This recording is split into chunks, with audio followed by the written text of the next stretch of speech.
While Steelpan is performed all year round in Trinidad, the height of the Steelpan year is Panorama, held annually during the carnival season. Panorama has become a central part of the Steelpan art form and continues to have a significant influence over Steelpan repertoire and canon internationally. Affiliated with Panorama is the youth-based Junior Panorama competition, also held annually during the month-long Panorama festivities. Junior Panorama was first established in 1976 with only 2 schools performing. And while the competition has been historically smaller than its older counterpart, Junior Panorama has grown substantially over the past 20 years and now has 3 categories for bands to compete in: primary schools, secondary schools, and community ensembles. In 2020, the last held competition, there were 66 bands that competed across the 3 sections. Junior Panorama includes a preliminary and final round, both of which are judged utilizing the same criteria from the Senior Panorama competition. Despite the wealth of research on Steelpan and Panorama, little work has explicitly examined youth involvement within the art form. Junior Panorama is briefly discussed in both Stumpold's and Dudley's landmark texts on the Steelpan. However, both authors only highlight Junior Panorama in regard to their discussions on the role of women within Steelpan history. Similarly to Stumpold and Dudley, Monroe also discusses Junior Panorama in regards to women's role in Steelpan. Monroe expands on Stumpold's and Dudley's work, though, by further arguing that there are greater opportunities for young women to participate in school settings, and that girls outnumber boys in junior bands. Perhaps the most extensive published discussion of Junior Panorama is Monroe Smith's 2013 chapter in the Oxford Handbook of Children's Musical Cultures. Here, Monroe Smith places Junior Panorama within a larger analysis of children's participation within Trinidad's carnival arts. In her discussion of Junior Panorama, Monroe Smith highlights that the introduction of steel band into Trinidadian schools has greatly changed how musical knowledge is transmitted in steel band communities. While Monroe Smith does not directly identify the style of transmission in schools, she does note that the older generations learned by rote, implying that the school steel bands are utilizing notation. She also notes that many school steel bands have close relationships with the community steel bands, and that many students transition from their school steel band to their community steel band as they grow. Finally, Monroe Smith mentions that parents are an essential part in supporting Junior Panorama. As mentioned, Monroe Smith's chapter is the most extensive discussion on Junior Panorama, firmly highlighting the need for more substantial research. In my larger PhD work, I am exploring the Junior Panorama competition and its place within Trinidadian musical culture from local, national, and global perspectives. In this paper, I will focus on the national understandings of the competition. More specifically, by extending the argument that Panorama is a site of performed Trinidadian nationalism, I will argue that Junior Panorama is a space in which competition is used to model, debate, and embody nationalistic ideals. Since its development in 1976, Junior Panorama has largely adapted many of the structures and ideals of Panorama into a youth context. Throughout a series of interviews I've recently completed, many participants have noted the similarities between Panorama and Junior Panorama, particularly in more recent competitions. Quote, "In a way, it's been a replica. In the beginning, the youth version was very watered down, very simple. But over the years, it's gotten a lot more complicated. The younger players have gotten a lot more involved. They want to win, and they want to represent their band. In that way, it's gotten a lot more like the national larger Panorama. There's no longer the idea of playing for fun. There's a pride associated, and there's bragging rights afterwards," end quote. As Junior Panorama continues to expand, many youth participants are actively looking to Senior Panorama as a model. This relationship is most frequently discussed in relation to the changing complexities of youth panorama arrangements, but is also discussed in relation to general attitudes about the two competitions. Above all, Panorama is well understood as a site of nationalistic performance. Panorama was developed a year following independence, and its initial requirement of calypso tunes was a purposeful decision to sway panists away from the already existing bomb competitions that focused on pan arrangements of classical music pieces. In his 2008 book, Dudley not only provides a thorough historical review of Steelpan, but also discusses the relationship between Steelpan and Trinidadian nationalism. Dudley's primary argument is that the steel band movement gained popularity through a popular nationalistic movement, emphasizing the role of lower-class Afro-Trinidadians in this process. While the steel pan is understood to be deeply rooted in its Afro-Trinidadian history, Teradath argues that the steel pan has become a symbol of national success and exemplifies the national motto, "Every creed and race find an equal place." In 1992, the steel pan officially became the national instrument of Trinidad and Tobago, solidifying its role within a Trinidadian national identity. Like Panorama, recent conversations around Junior Panorama highlight the role of the steel pan as the national instrument within Trinidadian development. At the 2019 Junior Panorama competition, Minister of Education Anthony Garcia spoke to the crowd on the role of the steel pan within Trinidadian culture. Quote, "There are others in other parts of the world who would wish to claim this important achievement of ours," referring here to the invention of the steel pan instrument. "But we must hold fast, steadfast in our desire to ensure that the pan that is indigenous to Trinidad and Tobago remains ours. We are prepared to share this talent with other countries, but we must make sure that it remains ours. And it's the best and most important musical invention that we have had for quite some time." End quote. Further, Garcia used this moment to advocate for the introduction of steel pan at every school in Trinidad and Tobago. Garcia's advocacy of the steel pan within schools is part of a larger movement that initially began directly after independence, but has been accelerated with the introduction of the Pan in the Classroom unit, now referred to as the Multicultural Music Program unit, in 2010. The importance of steel pan within national culture has been a frequent point of discussion within my interviews surrounding Junior Panorama.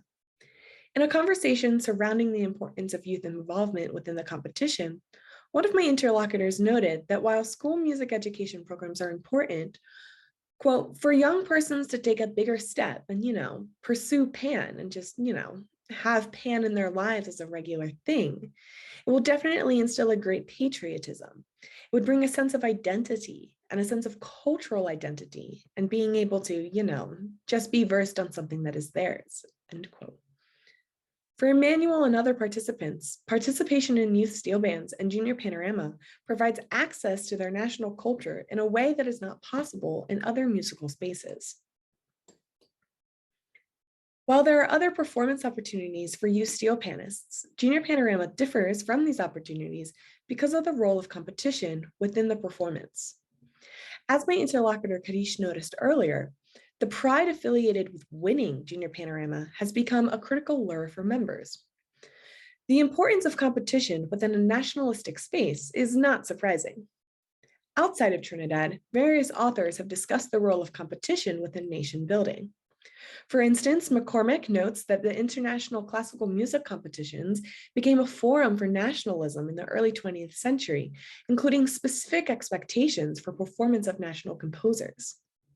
In his work, Douglas accentuates the role of competition within nation building by highlighting the role of difference within the Sokoyate competition in Burma and Myanmar. He argues that, quote, "central to this fostered idea of national unity is a sense of difference from other nations, a sense of uniqueness," end quote. Given the propensity for difference in competitions, these spaces are the prime performance opportunity for national identity development. This notion of difference from other nations is highlighted in the earlier quote from Minister of Education Anthony Garcia. In Garcia's Junior Panorama speech, he emphasized that the steel pan was ours and that it needed to remain ours, juxtaposing it from others. In my interviews, some participants noted that the steel pan was the only acoustic instrument to be invented in the 20th century.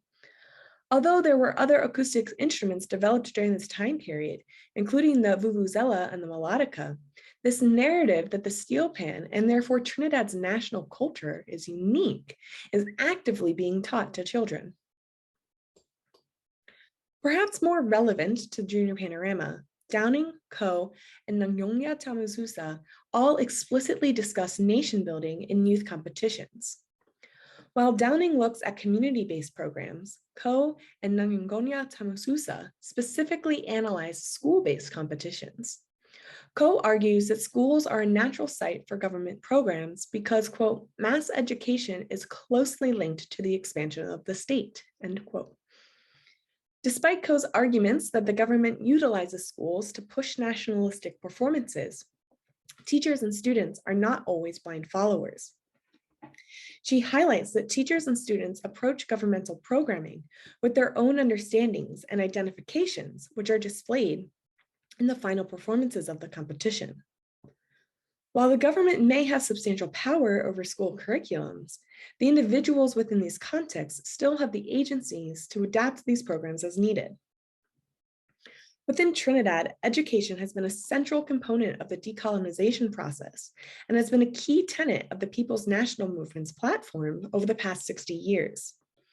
In the 2020 to 2025 National Cultural Policy of Trinidad, the first written national cultural policy of the country, the government explicitly states that, quote, the opportunity to fully engage and use the education system as a conduit for shaping our national identity, engendering pride and appreciation for Indigenous cultural products from an early childhood to tertiary education has to be realized, end quote. This document also highlights targeting 3 to 16-year-old citizens as a critical step in the development of a culturally competent citizen. Incorporating music into its cultural framework, the policy calls for the expansion of music education, specifically Steelpan composition and arranging in youth settings. While Junior Panorama is not explicitly mentioned in government documents such as the National Culture Policy, the language used to discuss nationalism in youth settings mirrors the conversations around the competition that I have highlighted earlier. These nationalistic ideals are embedded into the adjudication process itself. As noted earlier, Junior Panorama utilizes the same judging parameters as Senior Panorama, which is broken into 4 criteria: arrangement, general performance, tone, and rhythm. Within the general performance criteria, special attention is given to the spirit of carnival. On paper, the spirit of carnival is defined as, quote, the ability of the band to capture the lightheartedness of carnival, both in their body language and musical presentation, end quote. However, in reality, adjudicators struggle with measuring the so-called spirit. Quote, there's something called spirit of carnival, which I found vague. How does one judge spirit of carnival? Like, is it that they're jumping and having a good time? Because that's going to happen by default. Is it that there's some sort of costume element or some sort of decorative? Because if that is the case, not all communities and regions have access to that and can afford to do that, versus just, okay, everyone wearing a white shirt and jeans and come and play. For me, spirit of carnival was very vague. That's one thing that I didn't agree with. Within post-colonial Trinidad, carnival has become synonymous with national identity. Beginning in 1957, carnival has been under government jurisdiction and has been transformed into Trinidad's national culture. In the same way then that the spirit of carnival is being assessed now within new spaces, so is the presentation of a Trinidadian national identity. Despite a widespread agreement that Junior Panorama is important to understandings of Trinidadian nationalism, as my interlocutor has highlighted, how Trinidadian nationalism is best presented and assessed is still contested. As Junior Panorama continues to grow, so does its importance within Trinidadian culture. For many, participation in these youth ensembles is a crucial introduction to the Steelpan community and is an important space where young musicians are developed. Youth participants are not just learning musical skills in these spaces, though. They're learning values, behaviors, and cultural understandings of their world. As the Trinidadian government looks to youth spaces in their production of a culturally competent citizen, the negotiation of nationalism within these spaces is becoming critically important. Even with the growing governmental interventions, though, the participants of Junior Panorama will continue to dictate how Trinidadian nationalism is performed in these spaces, situating themselves within larger sociocultural discussions of identity in a post-colonial Trinidad. Thank you.